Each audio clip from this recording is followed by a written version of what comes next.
Baik saudara-saudara, pada saat ini kita kembali dalam mempelajari pelajaran sekolah sahabat yang keempat dengan judul Persembahan untuk Yesus. Tapi sebelumnya, mari kita tunduk kepala dan kita bersatu di dalam doa. Kita berdoa. Tuhan Allah kami yang bertakhta dalam kerajaan surga, Allah yang luar biasa. Saat ini kami akan mempelajari firman Tuhan, pelajaran sekolah sahabat. Biarlah Roh Kudus boleh bersama-sama dengan kami. Kami boleh mempelajari firman Tuhan, pelajaran sekolah sahabat ini dengan baik. Ada aplikasi yang boleh kami ambil dan kami boleh hidupkan dalam kehidupan kami. Biarlah Roh Kudus boleh terus bersama-sama dengan kami. Umat-umat Tuhan dimanapun mereka berada, diberkati oleh Tuhan. Dalam nama Yesus. Amin. Baik saudara-saudara, ayat tema atau ayat hafalan yang dipilih oleh penulis pelajaran sekolah sahabat terambil dalam Mazmur pasalnya yang ke-116 ayatnya yang ke-12 sampai ayatnya yang ke-14. Firman Tuhan berkata, "Bagaimana akan kubalas kepada Tuhan segala kebajikannya kepadaku? Aku akan mengangkat piala keselamatan dan akan menyerukan nama Tuhan, akan membayar nasarku kepada Tuhan di depan seluruh umatnya." Saudara-saudara, berbicara tentang persembahan untuk Yesus atau persembahan untuk Tuhan.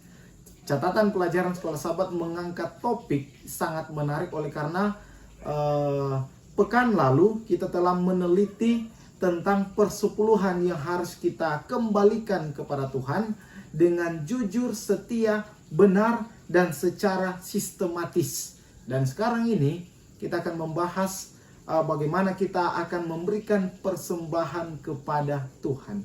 Saudara-saudara, berbicara soal persepuluhan, itu sekolah sahabat yang lalu kita sudah tahu bahwa hasil 10% dari pendapatan kita. Sedangkan persembahan adalah bagian dari 90% yang masih ada di tangan kita, yang masih kita tahan, yang sementara kita nikmati, dan barangkali perlu kita perhatikan hal-hal seperti ini.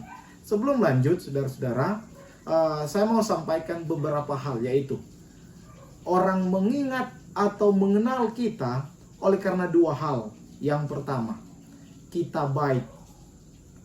Yang kedua, kita jahat. Orang mengingat kita baik atau kita jahat, atau orang mengingat kita dermawan atau kita pelit. Selanjutnya, kalau kita orangnya baik, sudah faktanya orang akan mengenal kita atau mengingat kita baik. Kalau kita dikenal, kalau kita orangnya dermawan, faktanya orang akan mengenal atau mengingat kita ini adalah orang yang dermawan. Begitu juga sebaliknya, kalau kita ini pelit, kalau kita ini jahat, orang akan mengenal dan mengingat kita bahwa kita ini pelit atau jahat. Saudara-saudara, berbicara tentang persembahan. Ini pelajaran sekolah sahabat mengatakan bahwa persembahan sebenarnya merupakan ujian untuk ketulusan hati kita, ketulusan bagaimana kita menyadari dan memberikan persembahan syukur kepada Tuhan, persembahan penghapus dosa, persembahan kesehatan, perlindungan, dan lain sebagainya. Saudara-saudara, ada orang yang setia memberikan persepuluhan, tapi lupa memberikan persembahan kepada Tuhan. Ada orang yang setia memberikan persepuluhan kepada Tuhan, namun persembahan tidak kepada Tuhan. Ada orang yang berpikir bahwa kalau sudah memberikan persepuluhan tidak perlu lagi memberikan persembahan. Saya rasa itu kurang tepat atau keliru.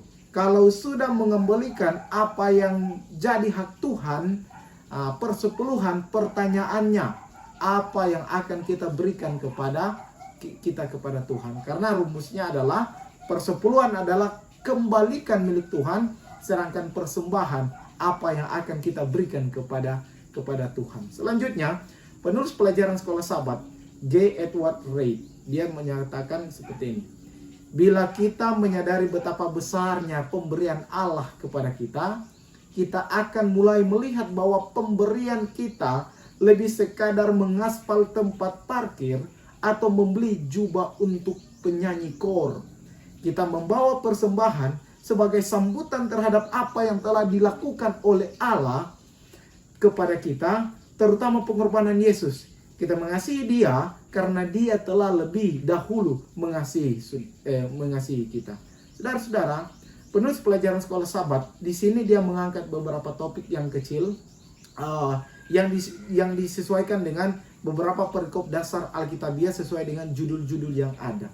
Yang pertama di pelajaran-pelajaran sekolah Sabat di hari Minggu berbicara tentang motif memberi persembahan, motif memberi, dan berkat apa yang akan kita dapati dari pengalaman dari surat Rasul Paulus. Karena ini juga menyangkut tentang Rasul Paulus juga mengangkat tentang motif memberi.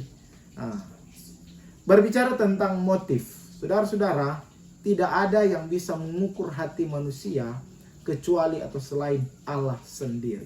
Manusia tidak bisa melihat motif pemberian dari orang lain, tetapi Allah mengetahui hati motif saya dan saudara. Itu kita lihat dalam 1 Samuel 16 ayatnya yang ke-7 bagian B mengatakan bahwa manusia melihat apa yang ada di depan mata, tetapi Tuhan melihat sampai kedalaman hati kita masing-masing. Ellen White, Nasihat Penata Layanan halamannya yang ke-18. Tetapi Allah mengizinkan kita untuk menunjukkan penghargaan kita akan kebaikan-kebaikannya dengan usaha-usaha pengorbanan diri untuk diberikan kepada orang-orang lain. Ini adalah satu-satunya cara di mana kita dapat mewujudkan rasa syukur dan cinta kita kepada Allah. Saudara-saudara, sebelum lanjut, mari kita lihat beberapa arti persembahan. Yang pertama, persembahan adalah bukti kerelaan kita untuk mengorbankan diri bagi Allah. Yang kedua, persembahan dapat menjadi pengalaman rohani yang dalam, satu ekspresi yang nyata bahwa kehidupan kita diserahkan sepenuhnya kepada Allah sebagai Tuhan kita.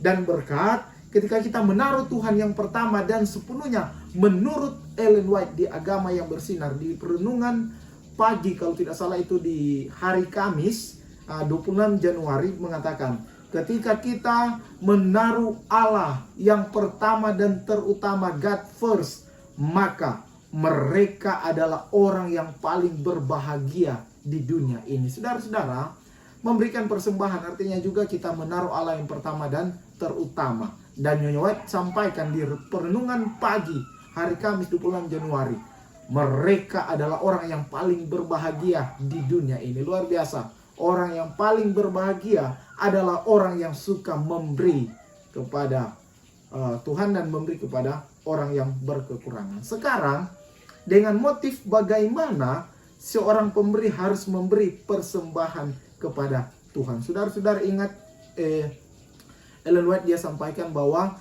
Allah mengizinkan kita untuk menunjukkan penghargaan kita. Allah mengizinkan hal ini terjadi untuk kita boleh membantu pekerjaan Tuhan. Sekarang bagaimana motif yang harus pemberi berikan? 2 Korintus 9 ayatnya yang ke-6 sampai ayatnya yang ke-7. Camkanlah ini, orang menabur sedikit akan menuai sedikit juga, dan orang yang menabur banyak akan menuai banyak juga. Hendaklah masing-masing memberikan menurut kerelaan hatinya, jangan dengan sedih hati atau karena paksaan, sebab Allah mengasihi orang yang memberi dengan sukacita. Saudara-saudara, pernyataan yang disampaikan oleh Rasul Paulus ke jemaat yang ada di Korintus adalah bukti nyata bahwa orang yang memberi persembahan motifnya adalah dengan sukarela, sukacita dengan kerelaan. Motifnya harus dari hati yang tulus, jangan karena paksaan. Begitu juga kalau mau membantu saudara-saudara, jangan ada motif yang lain, apalagi motif paksaan atau motif mau menonjolkan diri. Pertanyaan untuk kita yang boleh kita renungkan, di saat memberi persembahan, memberi bantuan kepada orang lain, apa motif kita? Karena ini persembahan juga bersangkutan dengan memberi bantuan kepada orang lain, karena persembahan memberi dari kita untuk orang lain, memberi dari kita kepada Tuhan. Nah, sama juga dengan bantuan dari kita kepada orang lain. Motif kita ini apa? Apakah hanya cuma sekedar pamer, atau hanya cuma sekedar menonjolkan diri, atau memang dari hati kita yang paling tulus? Di saat memberi persembahan, memberi bantuan kepada orang lain, apa motif kita? Selanjutnya, Bagaimana caranya supaya motif kita tulus dari hati? Dan kalau ada hal-hal kecil yang merujuk di motif yang kurang tepat, bagaimana caranya supaya boleh kembali sesuai Alkitabiah? Ini pertanyaan-pertanyaan yang boleh kita renungkan dalam kehidupan kita. Ingat, ini yang saya mau sampaikan. Orang kaya itu Tuhan izinkan ada di dunia ini supaya boleh membantu pekerjaan Tuhan. Orang kaya atau orang yang diberkati oleh Tuhan diizinkan ada di dunia ini supaya boleh membantu orang yang berkekurangan. Saudara-saudara, orang kaya, orang yang telah diberkati, jangan pakai hal-hal itu untuk kepelisiran. Hanya untuk kesenangan diri sendiri. Hanya untuk kesenangan dunia. Apalagi sombong atau pamer. Karena Nyonya White, Sekolah Sabat, Alkitab menyampaikan, orang kaya ada di dunia ini Tuhan izinkan untuk membantu pekerjaan Tuhan dan membantu mereka yang berkekurangan di luar sana. Dan berbicara tentang memberi persembahan, membantu, kira-kira apakah ada porsi atau nominalnya? Senin berbicara tentang porsi untuk persembahan. Saudara-saudara, berbicara tentang porsi atau kita telah mengerti bagaimana itu porsi, tapi yang di sini saya mau angkat dulu nominal. Sejauh ini tidak ada informasi pemberian persembahan itu ada batasnya atau ada nominalnya. Kalau ada porsinya atau kalau ada nominalnya, itu mungkin hanya persepuluhan. 10% diambil dari pendapatan kita. Namun berbeda dengan persembahan, tidak ada nominalnya. Batasannya kita mau berikan berapa banyak. Namun kalau kita lihat dalam perjanjian lama, ada persembahan, ada beberapa bentuk, yaitu persembahan syukur, penghapus dosa, respon kasih karunia Allah, berkat kesehatan, kemakmuran, kuasa yang menopang, tapi tidak disampaikan nominalnya harus berapa. Kalau saudara datang ke gereja ibadah memberikan persembahan syukur, tidak ada nominal. Tapi kalau berbicara tentang persepuluhan, itu kita sudah tahu ada persepuluhan. Namun pelajaran Sekolah Sabat di sini dikatakan, dan gantinya presentasi kriteria apakah yang Allah berikan sebagai dasar jumlah persembahan kita. Saudara-saudara, pertanyaan ini, kriteria apakah yang Allah berikan sebagai dasar jumlah persembahan kita? Pertanyaan ini dijawab oleh Alkitab. Lukas 11 ayatnya yang ke-48 bagian B. Setiap orang yang kepadanya banyak diberi, daripadanya akan banyak dituntut. Semoga ini boleh dipahami. Setiap orang kepadanya banyak diberi, daripadanya akan banyak dituntut. Saudara-saudara, selanjutnya yang dipelajari selama ini, banyak pemberian Tuhan kepada kita yang tidak terhitung jumlahnya. Itulah sebabnya tidak ada nominal uang dalam memberikan persembahan. Tetapi Tuhan, kalau kita merasa kebaikan Tuhan sudah sangat banyak bagi kita, berarti kita sudah punya tanggung jawab yang besar. Kita sudah ada yang dituntut untuk kita berikan kepada Tuhan. Selanjutnya, bagaimana kita dapat membalas kebaikan Allah untuk semua berkat-berkatnya? Ada satu lagu yang mengatakan liriknya, dengan apakah ku balas Tuhan? Dengan apakah ku balas Tuhan? Nah, itu seperti itu. Dengan apakah? Atau di sini dalam Mazmur 116 ayatnya yang ke-12, bagaimana akan ku balas kepada Tuhan segala kebajikannya kepadaku? Bagaimana caranya kita mau membalas kebaikan Tuhan yang sangat luar biasa dalam kehidupan kita? Saudara-saudara, saya mau sampaikan, kalau kita mengukur berkat Tuhan itu materi, uang, mobil, motor, rumah, dan lain sebagainya, saya rasa itu terlalu murah. Oleh karena pemberian berkat yang terbesar yang Tuhan berikan dalam kehidupan kita adalah pengampunan, kesehatan, kekuatan, perlindungan, nafas kehidupan, kesempatan untuk menikmati dunia itu. Itu adalah berkat yang luar biasa. Nah, sekarang kembali ke pertanyaan tadi, dengan apakah akan kubalas kebaikan Tuhan? Penulis pelajaran Sekolah Sabat G. Edward Reid, pendeta G. E. Reid, dia memberikan tanggapan. Kita tidak pernah dapat kita tidak pernah dapat. Nah, jadi tidak pernah dapat.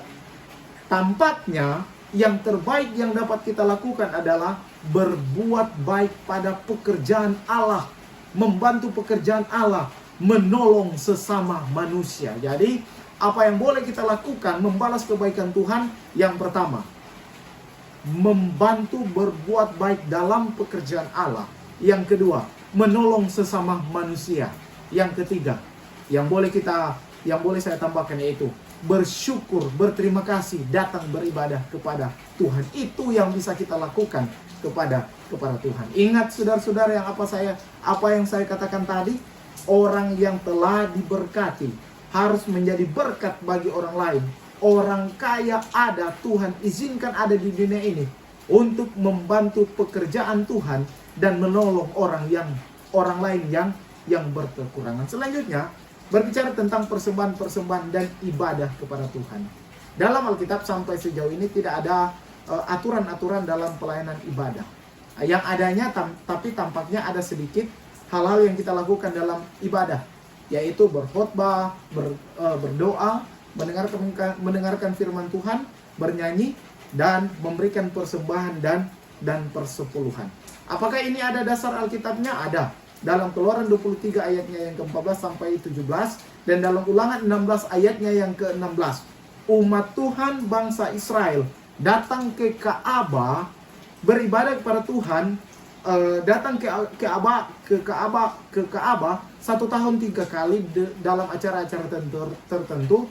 Paskah, Tabernakel, Pentakosta, umat Tuhan beribadah kepada Tuhan, langsung datang kepadanya di Ka'bah dan membawa puji-pujian di hadapan Tuhan, beribadah kepada Tuhan, dan membawa persembahan, persepuluhan. Dan dalam Ulangan 16 ayatnya yang ke-16 mengangkat sedikit bahwa tidak dengan tangan kosong. Jadi mereka datang dengan dirinya, memberikan beribadah dan membawa persembahan kepada Tuhan. Artinya, saudara-saudara, mengembalikan apa yang menjadi milik Tuhan, dalam hal ini perpuluhan dan memberikan persembahan itu bagian dari ibadah. Jadi, datang bersyukur dan berterima kasih atas kebaikan Tuhan bukan hanya datang beribadah, mendengarkan firman Tuhan, renungan, berdoa, menyanyi, lalu pulang. Tapi lebih tepatnya lagi, dengan memberikan persembahan persepuluhan kepada Tuhan, kita juga sudah datang bersyukur dan berterima kasih kepada Tuhan. Tapi ingat saudara-saudara, bukan saudara mau angkat topik ini hanya dengan datang memberikan persembahan, itu sudah ibadah. Hanya uangnya yang sampai, persembahannya yang sampai, namun diri tidak sampai ke gereja. Tidak seperti itu. Kita datang ke gereja, beribadah, bernyanyi, berdoa, mendengarkan perkabaran firman Tuhan, memberikan persembahan kepada Tuhan. Itu adalah respon rasa syukur, terima kasih kepada Tuhan. Itu menunjukkan bahwa kita setia kepada Tuhan dalam hal mengembalikan dan memberi kepada Tuhan. Dan tentunya Allah memperhatikan pemberian kita. Saudara-saudara, berbicara tentang Allah memperhatikan persembahan kita.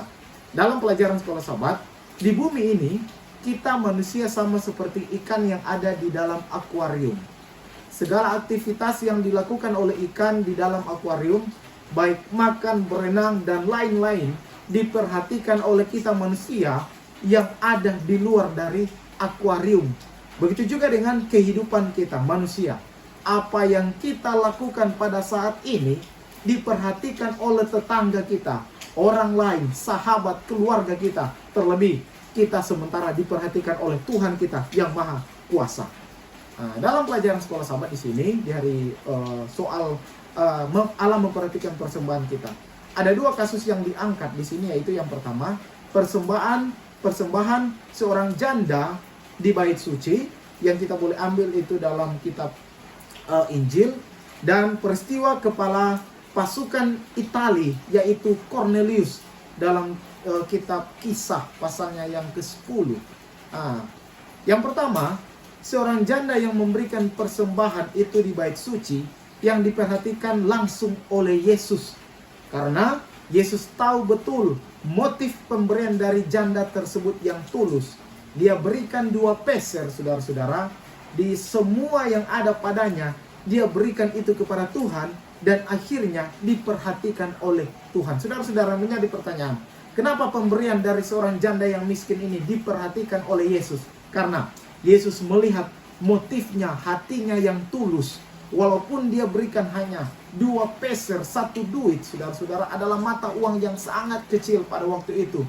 Yesus lihat pemberiannya dari motifnya, tulus hati. Sedangkan orang-orang yang lain yang ada pada saat itu, ahli-ahli Taurat, mereka memberi persembahan.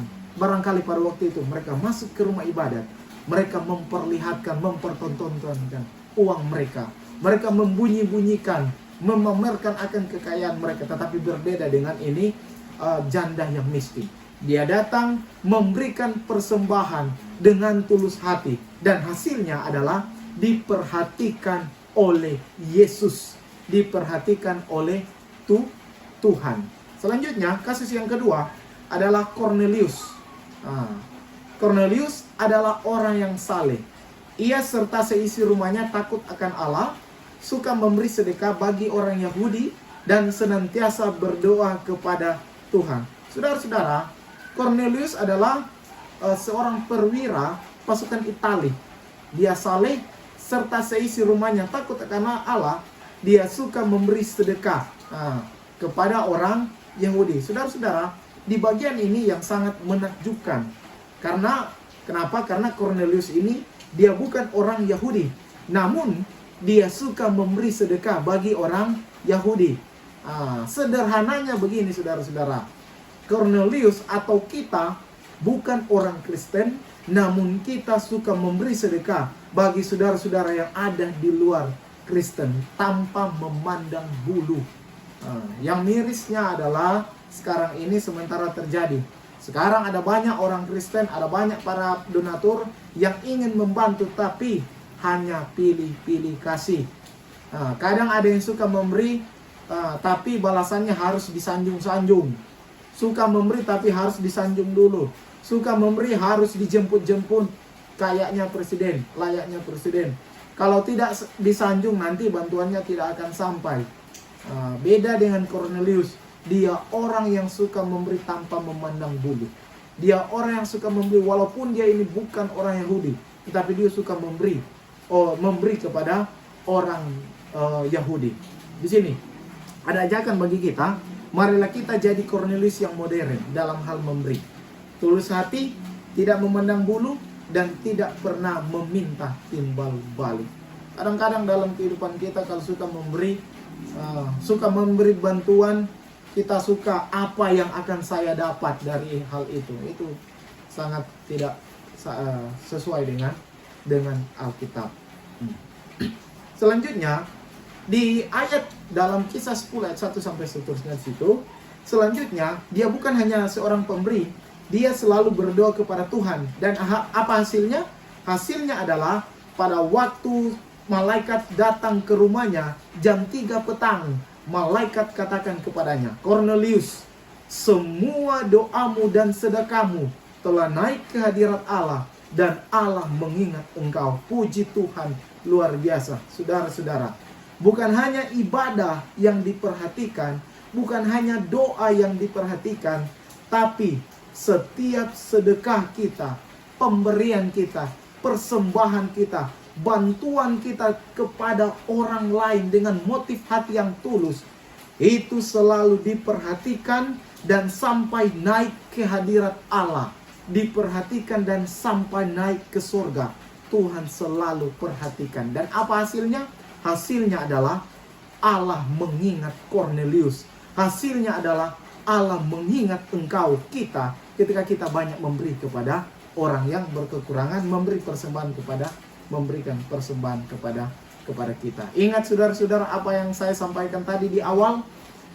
Orang mengingat kita cuma dari 2 hal. Hanya dari 2 hal. Yang pertama, kita baik atau tidak baik, atau boleh jadi kita pelit atau kita dermawan. Dalam hal ini saudara-saudara, Cornelius diingat Tuhan oleh karena Cornelius orangnya saleh. Cornelius diingat Tuhan oleh karena dia takut akan Tuhan. Dia selalu berdoa. Lebih pentingnya, Cornelius selalu diingat Tuhan. Oleh karena Cornelius suka memberi sedekah dengan tulus, persembahan kepada Tuhan. Nah, mudah-mudahan kita boleh menjadi Cornelius yang modern, yang selalu berdoa, saleh, keluarga kita terlebih khusus suka memberi sedekah kepada orang lain jika kita banyak berkat. Selanjutnya berbicara tentang memberi dari stopless besar. Proyek khusus memberi dari stopless besar. Fakta yang ada dalam pelajaran sekolah sahabat di sini diangkat bahwa kebanyakan orang memberi persembahan atau kontribusi mereka dari stopless yang kecil, dari aset liquid mereka, dari penyimpanan mereka. Sedangkan firman Tuhan mengajak kita untuk memberi dari stopless besar, memberi dari bagian yang terbesar. Kasusnya kita boleh lihat dalam Markus 14 ayatnya yang ketiga sampai ayatnya yang ke-9, dan Yohanes 12 ayatnya yang pertama sampai ayatnya yang ke-9. Ini adalah kisah yang sama di mana Yesus sedang berada di Betania bersama dengan Lazarus, oleh karena berada di tempat di rumah dari Lazarus. Dan Yesus pada waktu itu diurapi oleh seorang perempuan yang bernama Maria dengan minyak narwastu dibuli-buli yang sangat mahal harganya, senilai 300 dinar atau upah 1 tahun penuh. Luar biasa. Memberikan persembahan pengurapan kepada Yesus dengan minyak narwastu yang harganya 300 dinar atau harga 1 tahun kerja. Ini luar biasa. Pemberian dari seorang perempuan yang bernama Maria. Markus 14 ayatnya yang keempat. Ada seorang yang bernama Yudas Iskariot yang menjadi gusar dan berkata seorang kepada yang lain, "Untuk apa pemborosan minyak narwastu ini?" Orang lain memarahi perempuan, dan Yesus membela perempuan ini karena telah melakukan yang baik kepada Yesus, memberi dari stopless besar. Saudara-saudara, Yudas dia lebih mementingkan dirinya. Dia katakan, untuk apa memboros untuk pekerjaan Tuhan? Saudara-saudara, mari kita lihat siapa yang gusar. Yudas yang gusar. Berapa banyak yang Yudas sudah berikan kepada Yesus? Tadi yang marah, yang gusar Yudas dan murid-muridnya dan murid-murid Yesus. Yang menjadi pertanyaan, berapa banyak yang Yudas sudah berikan? Atau berapa banyak yang Yudas sudah berikan kepada Yesus? Tidak ada. Malahan dia lebih memilih untuk menjual Yesus demi 30 keping perak. Siapakah yang memarahi perempuan tersebut? Murid Yesus mungkin yang ada pada waktu itu. Pertanyaan, di manakah mereka pada waktu Yesus disalibkan? Tidak ada. Semua lari. Saudara-saudara, aplikasinya begini. Terkadang dalam jemaat kita, dalam organisasi kita, ada orang yang suka memberi sedekah, memberi persembahan, membantu orang yang baik dan tulus hati. Merekalah yang selalu baik setia di gereja. Merekalah yang selalu jujur. Orang yang banyak memberi persembahan, mungkin merekalah orang yang selalu diam di gereja, tidak banyak-banyak mulu. Dan yang menjadi mirisnya adalah orang yang selalu mengambil untung di gereja, kurang terlibat, selalu memikirkan diri sendiri, selalu memikirkan apa yang akan saya dapat di gereja, apa yang akan saya dapat di sini. Merekalah yang selalu berkomentar tidak baik kepada sesama anggota. Ini harus menjadi pembelajaran untuk diri kita. Kadang-kadang ada orang yang suka memberi, tetapi kalau di gereja mereka yang selalu tulus, berdiam. Tetapi ada orang yang kurang memberi, banyak selalu protes, tetapi itu yang selalu mereka angkat protes kepada hal-hal yang kecil dan membuat itu menjadi masalah. Ingat, bukan apa yang saya dapat dari gereja, bukan apa yang saya dapat dari Tuhan, tapi pertanyaannya adalah sudah berapa banyak dan berapa besar stopless kita berikan kepada Tuhan. Kadang-kadang kita dalam jemaat, dalam gereja hanya tanya-tanya terus. Berapa banyak yang kita akan dapat? Apa yang akan kita dapat dari gereja? Apa yang akan kita dapat dari Tuhan? Mari kita putar kembali. Sudah berapa banyak berapa besar stopless yang kita berikan untuk Tuhan. Dan mudah-mudahan ini boleh menjadi template bagi saya dan bagi saudara-saudara. Hidup bukan soal menerima terus seperti kolam. Hidup bukan soal menerima terus seperti laut mati. Tapi cobalah jadi seperti sungai yang terus memberi dan mengalir pemberian itu. Kesimpulan, Tuhan telah memberikan yang terbaik bagi kita. Sekarang, mari kita berikan yang terbaik kepada Tuhan. Ibadah, berdoa, bernyanyi, memberikan persembahan kepada Tuhan. Memang Tuhan tidak butuh uang kita, tetapi Dia butuh kesetiaan dan hati kita yang tulus. Bagaimana caranya? Mau memberi guna untuk pekerjaan Tuhan. Banyak memberi, banyak berkat. Sedikit memberi, sedikit berkat. Ingat Mazmur, dia akan sampaikan, dengan apakah akan kubalas kebaikan Tuhan. Kita berdoa, bersyukur, mendengarkan pekabaran firman Tuhan, bernyanyi, datang beribadah, dan memberikan persembahan di hadapan Tuhan. Kita tunduk kepala, kita berdoa. Tuhan Allah kami yang bertakhta dalam kerajaan surga, terima kasih kami boleh mempelajari pelajaran firman Tuhan sekolah Sabat. Dengan pertolongan kuasa Tuhan kami boleh mengerti, dan kiranya itu boleh kami aplikasikan dalam kehidupan kami. Bantu kami Tuhan, hamba dan umat-umat Tuhan yang boleh menyaksikan akan pelajaran sekolah Sabat ini. Hamba berdoa, diberkati selalu oleh Tuhan. Berkat yang kami peroleh, kita boleh kembalikan itu kepada Tuhan, dan kami boleh memberikan yang terbaik untuk Tuhan, dan boleh menolong orang yang berkekurangan. Terima kasih Tuhan. Ini doa dan permohonan kami dalam nama Yesus. Amin. Baik saudara-saudara, jika rangkuman pelajaran video sekolah Sabat ini memberkati saudara-saudara, jika berkenan, saudara boleh like, comment, subscribe, boleh bagikan akan channel ini, dan kiranya ini boleh menjadi berkat dimanapun Anda berada. Tuhan Yesus memberkati kita semua. Haleluya, tumingkas.